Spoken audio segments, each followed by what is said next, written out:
علامہ صاحب، آپ کیا سمجھتے ہیں دنیا میں، اگر ہم اسپیسیفک ایران کی بات کریں، یہ ولایت فقیہ کا کانسیپٹ جو ہے یہ وہاں پہ کس حد تک امپلیمنٹڈ ہے، کتنا امپلیمنٹڈ ہے وہاں پہ؟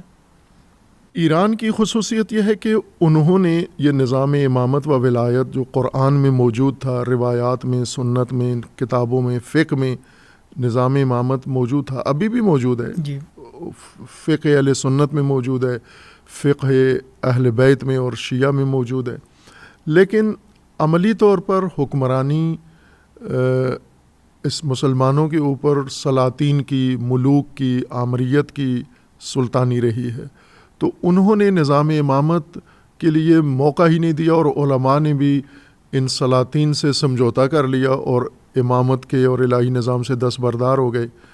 جو ہی سلاطین آئے، بنو امیہ کے آئے، بنو عباس کے آئے، دوسرے آئے، تو مسلمان علماء جو ہے انہی کے ساتھ منسلک ہو کے انہی کو حکام مان لیا اور نظام امامت کے لیے کوشش نہیں کی۔ ایران نے، اور ایران کے علماء میں سے امام خمینی پہلی وہ شخصیت ہیں جنہوں نے کوشش بھی کی، یعنی ایک تو اس نظریے کو اسلامی منابع سے، قرآن و سنت سے ثابت بھی کیا، اس کو احیاء بھی کیا، زندہ بھی کیا، اجاگر کیا، اور دوسرا اس کے اقامہ دین کے لیے، اقامت امامت کے لیے کوشش بھی کی، جس طرح مولانا مودودی رحمۃ اللہ علیہ پاکستان میں ہیں جنہوں نے نظام دین کے لیے کوشش کی، یا جس طرح ڈاکٹر اسرار صاحب ہیں وہ نظام خلافت کے لیے کوشش بھی کر رہے تھے۔ باقی قائل ہیں خلافت کے، لیکن آپ باقی پاکستان کے اندر جو اہل سنت ہیں سب خلافت کے قائل ہیں، لیکن کوشش نہیں کرتے، کوشش جمہوریت کے لیے کرتے ہیں۔ بالکل ٹھیک۔ دیوبند کے علماء، بریلوی علماء، اہل حدیث علماء، کوشش انہوں نے کی ہے۔ مولانا مودودی نے کوشش کی ہے، کامیابی نہیں ہوئی۔ ڈاکٹر اسرار احمد نے کوشش کی ہے، کامیابی نہیں ہوئی۔ شیعہ سلسلے میں امام خمینی نے کوشش کی ہے، باقی علماء نے کوشش نہیں کی، یا نظریاتی وجہ سے کہ خود اس کو قائل نہیں تھے۔ کہ ایک نظریہ شیعوں کے اندر یہ بھی موجود ہے کہ زمانہ غیبت کبریٰ میں آپ نے کوئی اصلاح نہیں کرنی، انقلاب نہیں لانا،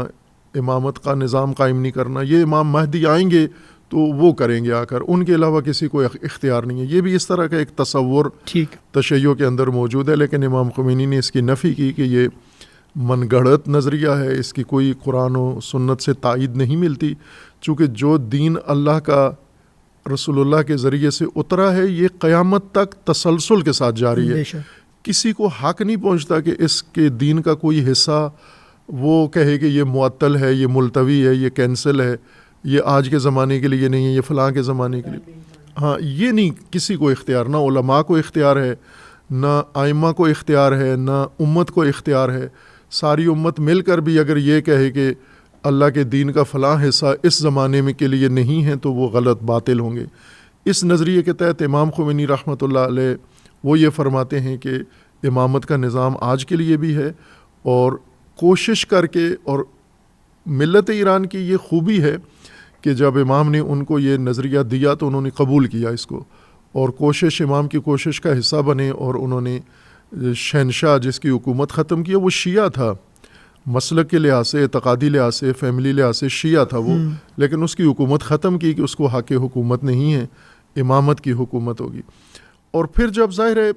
ایران میں مختلف نظریات رکھنے والے لوگ تھے، اس وقت جب انقلاب رونما ہوا تو کمیونسٹ موجود تھے، سوشلسٹ موجود تھے، لیبرلز موجود تھے،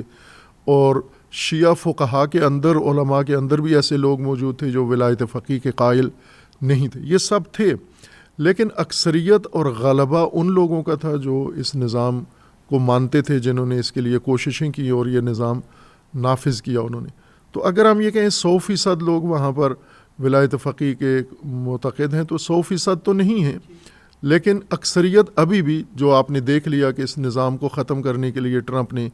کتنی بڑی جارحیت کی، اسرائیل نے ظلم کیا، اور رجیم چینج یعنی ولایت فقیہ کا نظام ختم کرنے آئے تھے، تو اس کے مقابلے میں کون کھڑا ہوا؟ ملت کھڑی ہوئی، امت کھڑی ہوئی۔ تو اس کا مطلب ہے کہ وہ امت ساتھ ہے، اس کے اپنے نظام اور ولایت فقیہ کے ساتھ ہے۔ البتہ عوام کو ہمیشہ مشکلات کی وجہ سے شکوے شکایت اپنی حکومتوں سے ہوتے ہیں، وہ وہاں بھی موجود ہیں، لیکن یہ شک شبہ دور ہو جاتا ہے آج کے موجودہ تناظر میں کہ ملت ایران نے جس طرح سے اس جارحیت کا جواب دیا ہے اور جو قربانیاں دی ہیں اور